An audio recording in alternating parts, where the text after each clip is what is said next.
Today on Semiconductor invited us to see how they create their products and what it's like to work in their facility.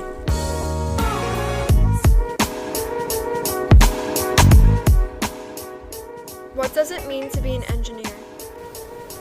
I'd say when I started electrical engineering, I didn't have as much of an electronics or electrical background when I started my first year in college. When I started getting more into it, I realized how difficult it was going to be. But every time I'd make a small failure here or there, I would keep going, haul through it, I would work hard. Just make sure you're on top of things and always have a passion for what you're going for, and you will see to the end that you can achieve what you desire if you follow your passion and work hard for it.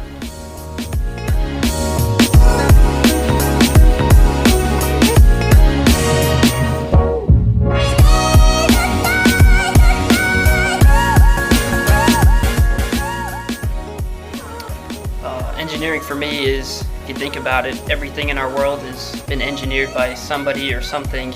So it's always, what can we do to better our world, make it better, safer, faster, cleaner.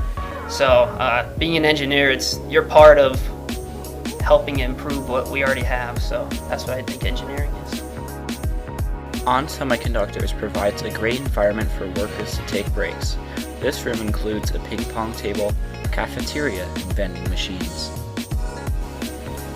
Yeah, to me, engineering is to always analyzing and looking to try and improve the way things function and perform, whether in our building, in our manufacturing facility, whether that's trying to improve how the process runs, improve the amount of time, make it take less time, improve the quality of the product, make the product better. You have to have, as Rob was saying, you have to have a drive aspect about you, and once again, the desire to learn.